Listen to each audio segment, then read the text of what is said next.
Welcome to another episode of Black Sheep Recovery Warfare Podcast. I am joined in the studio with my co-host Stacy Leggett again today, yeah. second time today. You'll get it right one day. I know, It's one fine. day. It's cool. So we are so excited. In the studio today, we have ASAP Preach, a nationally known hip-hop artist from Dallas, Texas. Welcome to the studio, ASAP. Thank you for having me, my brother. We're so excited to have you join us tonight for our event, 99 Fest. Yes. We're just so thrilled about that, man.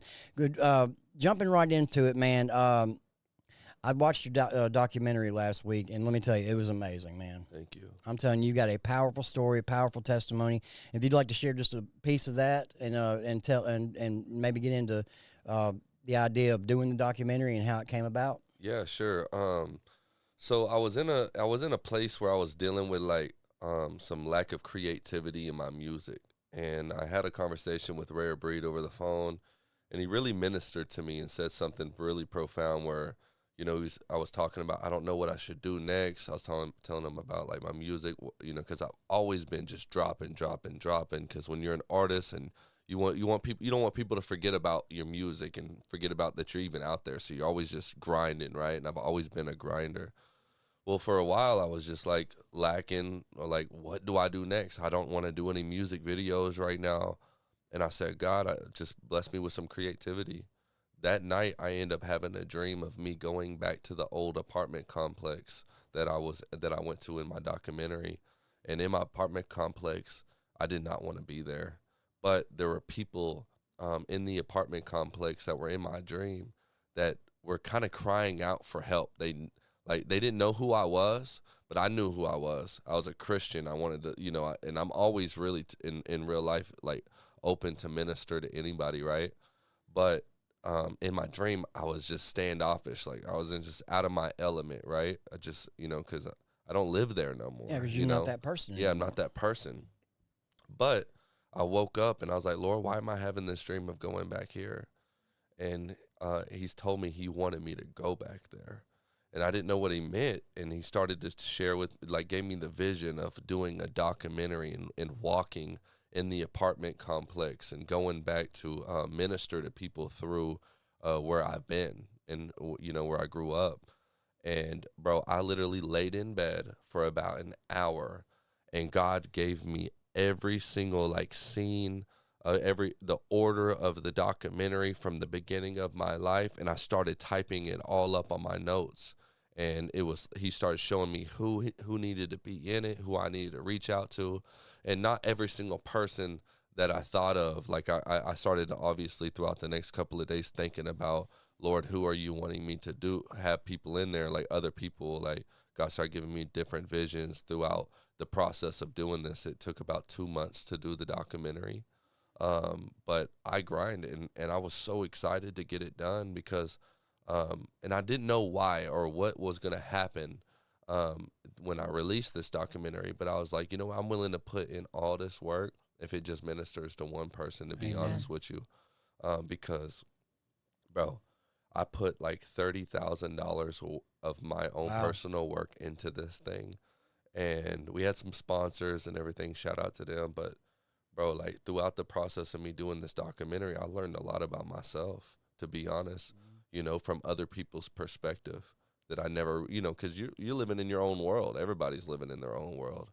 So when I would hear people talk about me from a different standpoint of me as a child or me as as an old friend or whatever, it made me like, wow, you know what I mean? Like not all things were good that I heard. You know, there were some things where I was like, dang, I didn't know I was doing that to you. You know, Yeah. and there was parts in my documentary when I was filming some of the shots and I was hearing them talk, bro. I was like about to cry, and when the cameras went off, I went up to him and I'd be like, "I'm sorry, I did that to you. I never meant to hurt you." I just wanted to, so for people who haven't seen the documentary or don't know your story, can you give just a little bit of background? Yeah, for sure. So the documentary is pretty much my life, from the beginning to the end. Well, not to the end of my life, but to how I became ASAP Preach. So it goes through my childhood. It goes all the way through high school. It goes to me going back to my old house, the old apartment complex I used to kick it at. It talks about me after finding God. It also it goes back to the place of me going to jail after knowing God. Oh, and backsliding, becoming a tattoo artist, getting saved, or not getting saved, but like my mom passing away, me taking my walk with God on a whole nother level after that. And so yeah, it's an incredible journey, you know, and I didn't realize that so many people would have, relate to it like they did, because, you know, I in my walk, I was a big backslider, you know, from my perspective, because every time I would fail, I would just feel like I'm just a failure to God. You know, I'd feel like, man, I backslided when I would sin. And so that I may not have been the biggest backslider, but to me, I was, because I hated letting God down. Yeah. But I can tell you that watching your documentary, you and I shared a lot of we went through a lot of similar things. So it really pricked my heart watching it from start to finish. And it was very well made. It was, it felt like I was sitting in a cinema watching. It was so well done. It's a masterpiece. thank you. I have to say too, I love, this is going to sound counterintuitive, but I love to hear people talk about their story and how parts of their story are, I fell back, and then I fell back, and then I fell back, because it is so easy in that place feeling like a disappointed God, that the shame alone from that, and then looking out and seeing like everybody else and like they got it together, and I feel ashamed and dirty. And I think for people in recovery specifically, but maybe just human beings in general, when I feel the weight of that shame, I want to run away from God instead of run towards God. Yeah, and I think it's the church lacking being real with people, that make people feel like they have to run away from God, because everybody has that mask on, acting like they got it all together. And so that's what would make me feel that way. But ultimately, I realized, you know, we all sin and we all fail and make mistakes, and it doesn't make us any less of a Christian, because I've learned through making mistakes that I've actually grown the most in my painful situations and the things, you know, you don't know until you mess up. Like, you don't know that thing is hot or what hot is until you touch the stove. You know what I mean? So like, you learn from mistakes, and God sees that and he understands that, you know, that we're his children. He doesn't expect us to be perfect as soon as we see him. You know, we strive to be, you know, after that. And sometimes we go through mistakes. And I was always the type of person that had to learn from my own mistakes and not from the people, because I had many people tell me, you don't want to do this. I was like, I don't, whatever. I had to see for myself. That's crazy. That's what I'm talking about tonight. I've been putting together this word for probably about a week and a half, and that's parts of what I'm going to say tonight. Yeah. Something that you talked about in your documentary that really stuck out to me was that you were diagnosed with ADHD at a young age, and they medicated you, and the effects that had on you did not they wanted you to focus on. They thought it would help you with your schoolwork and things like that, but it helped you hyper focused on the things that only you were interested in. Could you talk about that for just a minute? Yeah, man. I didn't understand what was going on. You know, when I was molested, I never knew that was a bad thing. I didn't know that I did know that it was something that I needed to keep hidden, because I wasn't like ashamed of letting this happen. And then like now I'm doing something completely new as a child that is like, you know, that I shouldn't be doing as a child. But in allowing that to happen in me, where I started seeing like my viewpoint on sex and women and stuff started being perverted. But you know, I didn't know that, you know, that was a problem. So when they started putting me on medication, I didn't know why they were doing this. I didn't know when my innocence was stripped from me. I didn't realize these things happening. It was a slow fade of me just kind of changing, right? And then they would put me on the medication, and then I would like be more focused on things like I'd just be really, to be honest, a kid on meth. Yeah. You know what I mean? Because I remembered you had said that something to that effect in the documentary. Also, it was like later on in life when you tried meth for the first time, you were like, no, it's not for me. I didn't like it. Right. Yeah. Because it took you back to that. Yeah, because I did meth maybe like 3 times in my life. I never was a big meth guy because of the Adderall. I did all of it, I thought. Yeah. Well, the meth, I did a couple of times when I was real young. Like I did meth once when I was 15. I did it around like 17. Tried it out again, and I knew it wasn't gonna kill me. You know what I mean at that time. So I just was tried again or whatever. But it was just because of the people that I was putting myself around. Like the real people that I was hanging out with mostly, we was just wanting to do the Texas drugs. And the Texas drugs, smoking weed, drinking purple drink, you know, some scissor, you know what I mean? And so, and then popping pills. We like to pop pills over there in Texas too. So that's the type of crowd I usually hung out with. But then sometimes I just put myself around people that would, you know, be doing the harder stuff. People that do meth is a different type of person. Yeah. It's a really different It's a whole new type. animal. It really is. They have no box springs. They're sleeping on a straight mattress in the middle of the room. No, true story. Yeah. If you're sleeping. Yeah. Sleep. What's sleep? Right. Right. So, you took a huge interest in music at a very young age. So I remembered in the documentary that when you were hyper focused in these classes on the things that you were interested in, it was mainly writing raps and music. Yeah. Like that Adderall had me writing like crazy. Like I when I started making music, I was horrible at it. Like I couldn't rap on beat for nothing. And then out of nowhere, like after practicing and listening to other artists, you know, I started to perfect my craft. But literally I'd be in the class writing like 4 full pages of raps a day and just completely focused on that. And bro, it ended up getting to a place where I just started to be really good. You know, I started to be prideful in it, like, you know what I'm saying? I started getting my swag because I felt confident in my flows and stuff. But it was, it really, I always knew I liked rap, and I always knew that I wanted to be a hip hop artist even after high school. You know, I wanted to deep down still be that. I would go to the studio every now and then.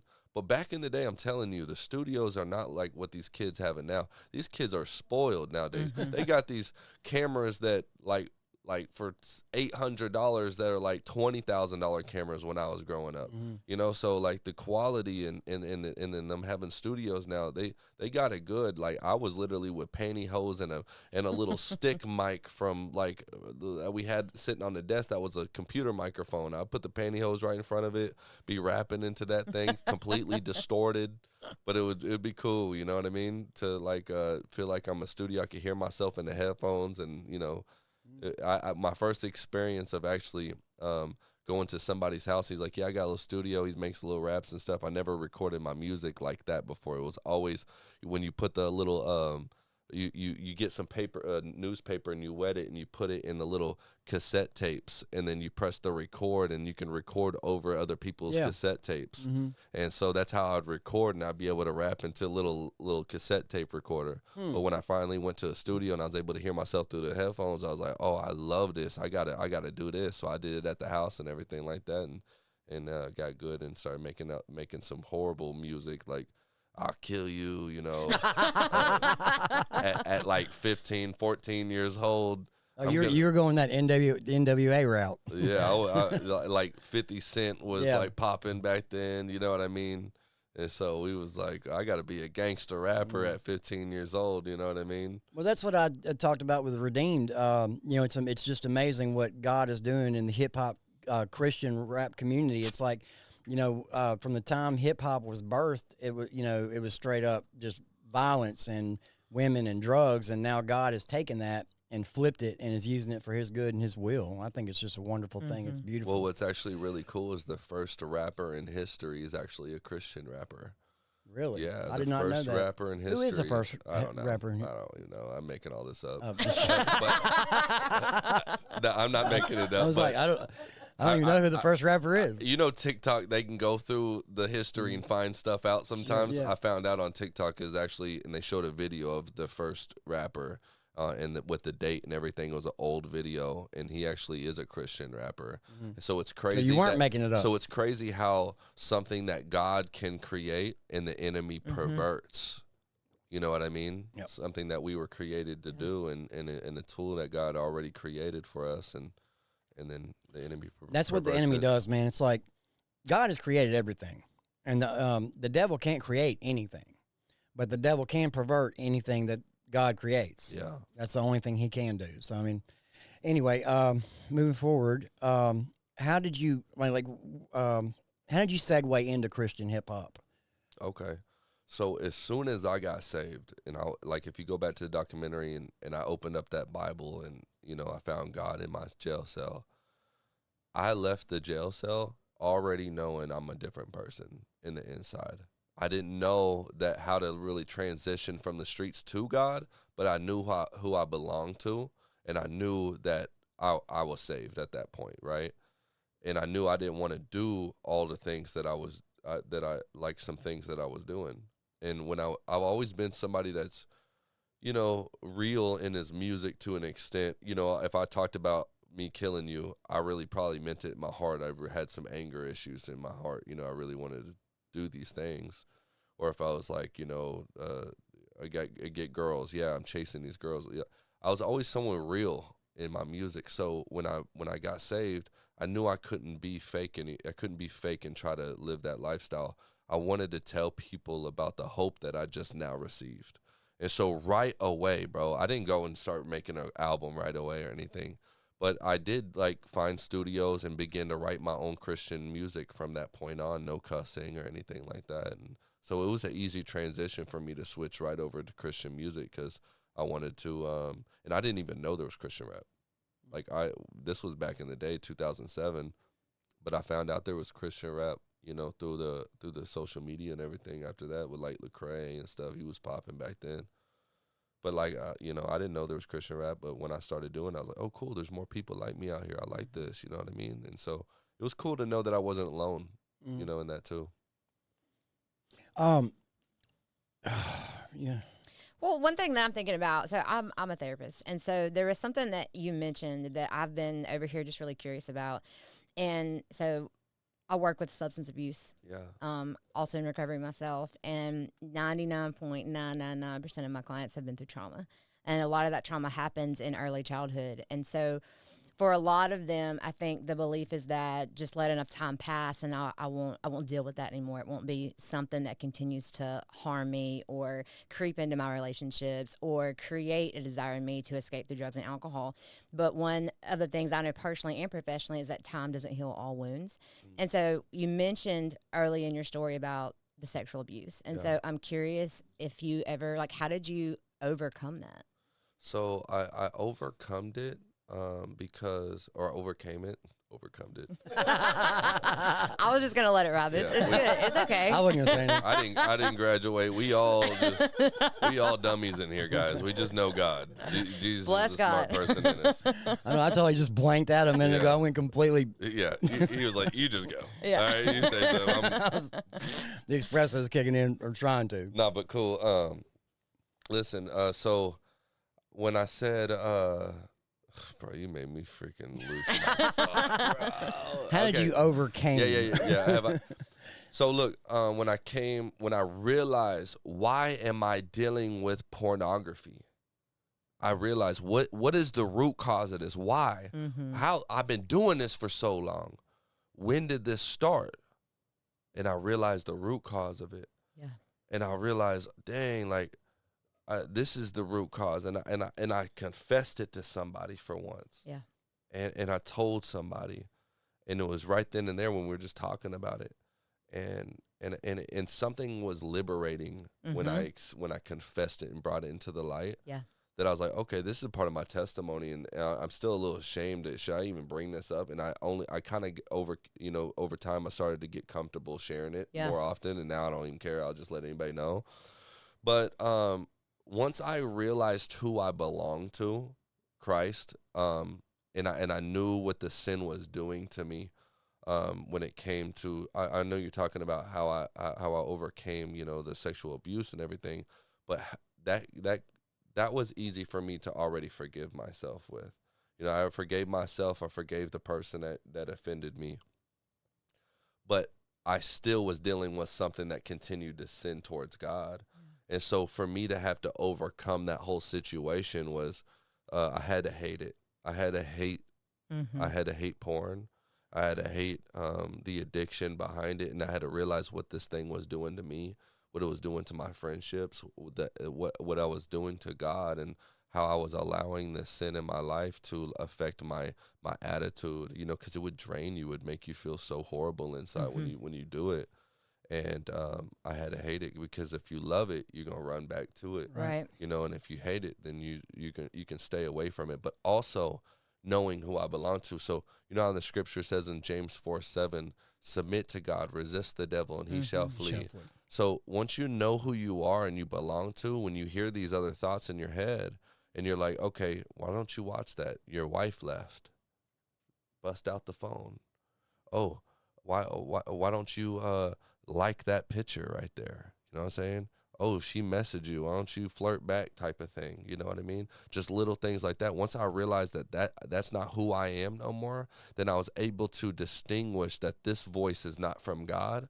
And I was able to hold those thoughts captive and resist the enemy. And every single time I've been doing that, and I've been holding on to that victory, and the enemy's been just fleeing, and I've just been walking in complete deliverance ever since then. I have a lot of respect for you that you can sit in the studio and talk about that, because I think a lot of men are shameful of that.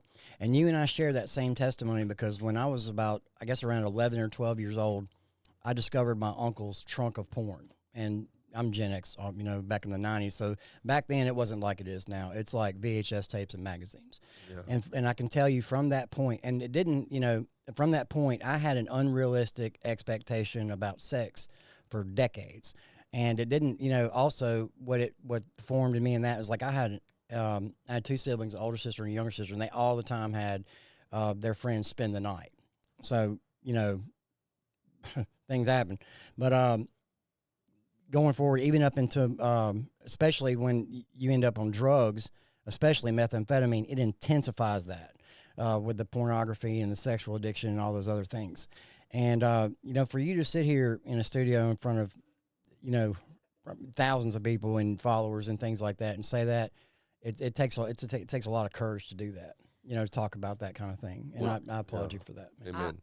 I'll say too, you know, the clients that I work with, I've had so many adult male clients who break down in front of me and tell me, like, I've never shared this with anybody in my life, and they go into very similar stories, and there is so much stigma, I think, around if being a man, and a man, you know, can't be victimized, quote unquote, all these societal rules and expectations that people grow up being poured into them. And so to hear people with a platform be willing and vulnerable to talk about the real crap that we go through as human beings walking this planet, it not only is it freeing for you, but it really brings freedom and courage for the other people who have yet to disclose things like that. Yeah. Amen. I agree. All right. So this tour that you're on right now, Yeah. you want to talk about that for a minute? You're performing for us tonight, and at the Point in Brandon, Mississippi, with Redeemed. Yeah, we got a lot of dates lined up, and I'm super excited. Next week, I think we got Rare Breed in Waco and Plano. We're gonna be performing with him. I just so many dates, man, and God is just opening so many doors, and I'm just so grateful. You know what I mean, to know that all after everything that I've done to him, after knowing him, and him still continue to use me. Amen. It's just a blessing, bro. And I love that my testimony is an example of God's goodness and grace. For sure. Because like now other people could be like, dang, they could watch that testimony and be like the documentary, and then they could just be like, dang, like if God can use him after everything he's done, there's hope for me. And that's what the straight up message from the documentary is, that I just want to give hope throughout my traumatic life and the experience that I went through, that everything can be okay, and God can turn that around, and use it for his glory. Yeah, and see, now we're expecting a huge move of the Holy Spirit tonight, but we witnessed a huge move of the Holy Spirit last night. We took you into Rankin County Jail, and I wasn't expecting this, but Aubrey and Scott, big shout out, All Things New, Aubrey Pridgeon and Scott Walters, we went into the Rankin County Jail, and they had the baptismal set up. So you were able to baptize some guys in Rankin County and minister to them. You want to talk about your experience there last night? My experience with there it was different from when I went to Florida and did prison ministry. These people are like bunked up. We didn't get to do no really performing or nothing. This was complete, like just straight talking to the brothers and loving on them. And these people are actually going to be out a lot sooner than the people that I was in prison, went to prison to minister in Miami. But these people are getting out. So, like, these people right here are already, like, prepared to go back to their old lifestyle. And we want to go over there and love on them and show them that, hey, that's what got you here. Mm-hmm. Don't forget. And the only thing that can keep you from that, you try doing it on your own, it's through God. Try him. I share my story with them and let the Holy Spirit just flow through me and love on them and let them know that there's nothing like this goodness and this love that you won't find anywhere else but only in Christ. And so it was really cool to see how those words impacted some of these people in there. Some will fall. Some of the words will fall on deaf ears, but a lot of people will actually hear the encouragement through it and answer the call through the seed that was planted. Yeah, you planted a lot of seeds last night, and you just have to wait and see what comes from it. And but I can tell you that that every person that was in there was on the edge of their seat or on the edge of their bunk, hanging on every single word. So I know that you pricked some hearts last night, and it was just an honor. It was an honor and a blessing to witness it for myself. Yeah, me too. It was really cool. So so where can we find? I wanted to talk about God Made Music. Yeah. Did you want to tell the viewers about that? Yeah, man. God Made Music is a collective people of artists, and it's not just music, it's ministry too. So we have God Made Music under the God Made Ministries, and so we're putting it together to get a 501k, and so that we'll be a nonprofit where we can go into prisons, we can go into the communities and feed the homeless. Like, there's all types of visions that God will also give us down along the lines. But for right now, it's going into prisons, going into these communities and loving on the people and pouring back into the community. But we got artists like Redeemed, Big Yeet, Nino Salas, who else we got in there? Adrian Butler. So we got some really great artists that are in the God Made Music that I'm super excited to, push on my end. You know what I mean? Like, 'cause God blessed me with a platform. I want to be able to use that to help them get, because I believe in every single one of these people. I believe in Redeem. I believe in these artists, and I want to help them, because it's the body, man. Why I'm not going to be the person that's just going to have a platform and just be so selfish with it. I really want to help as much as I can, and also not even that, just mentor. Mm-hmm. It's not even about their music, it just mentor them along through life. And, we actually do life together. We mentor each other. It's just a big old brotherhood of people that love Christ and that want to be in the mission and lock arms. We got Brother Bo in God Made Music, but also in God Made Ministries. We got my brother Patrick, Sean. I'm really excited about them joining too. It's just a really good thing. And some of these people got their own thing going on outside of God Made Ministries, but they're under God Made Ministries as well. So it's really cool to have them a part of it as well. That's so awesome. I think my favorite thing about, not just that you guys can band together and have like a fellowship, a brotherhood, like you said, but that you're actually going out and doing the things that you rap about. And that's really important to me, and I think that speaks volumes to people on the outside of this whole church thing we got going on here. Yeah, I agree. Because it's like Redeem said, it's like they're doing these tours, but they're not doing them just in churches. They're doing them in stadiums, and they're being the church wherever they are at. And one thing that was cool that Redeem said was, and I've witnessed this, and I know that you do the same thing. I missed the outreach to the beach, but I had several people tell me that you would come up in conversation, and I was like, man, I can't wait for you to meet him. He's just like the most humblest dude in the whole world, and he'll talk to anybody and pray with anybody. And I know that I'm going to get to witness that firsthand tonight at the 99 Fest. Man, I'm excited. Well, I'm like honestly the most humblest person in the world. I'm humbler than you. No, I'm more humbler. I'm way humbler than you. And I take pride. In being the most humblest person in the world. That absolutely makes no sense. I love Danny in the background. It's like, who's this random person laughing in the background? ASAP literally, ASAP literally just said he is the most prideful, humble person in the world. I will slapbox you. We're gonna have a humble off. For real, to see who's humbler. Yeah, I mean, I'm just so humble, bro. Like, people.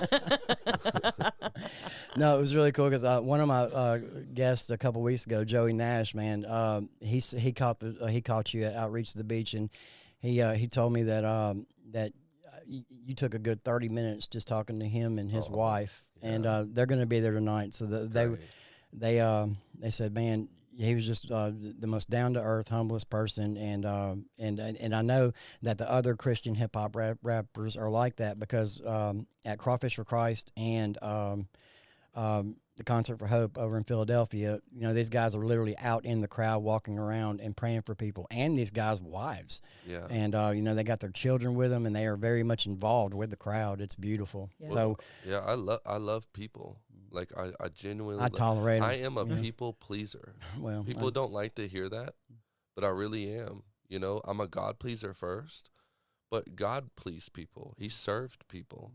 And one thing about my church at Gateway in Dallas Fort Worth is that we're all about the people. We love people, and I stand by that. Like when I'm going out here and these people are broken, some people just need a hug or a smile, Yeah. and I want to be that for them because you know, I know what it's like to go through the trouble, the struggle, and the life challenges and stuff. So I want them to know that they're not alone, and that I'm walking this with them. You know. Well, I can tell you that you do. You're actually telling the truth because when I met you yesterday, we met for the first time. We went to Crackle Barrel, and when I sat across from you at the table, I felt like I already knew you for many years. Like I was literally just talking to an old friend. Yeah. And it was really cool. We're blessed to have you, and we're excited for tonight for 99 Fest. You got anything else you'd like to add? No, I'm just really grateful that you came on and shared your story. Yeah, absolutely. And so if you're in the area, you can catch him tonight with Redeemed at 99 Fest with Giving Grace. We have speakers Jimmy McGill, Blake Martin speaking tonight. Stacy's going to speak tonight. I'm going to introduce the whole thing. Brad's going to speak tonight. And you know, give us we are Black Sheep Recovery Warfare. Give us a follow, a like, a share. You can find us on TikTok, YouTube, and on Facebook. And thanks again, ASAP. Thank you. Appreciate you, my brother. Yes, God bless you.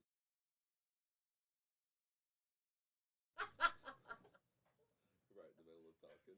Well, I appreciate it. No outro music?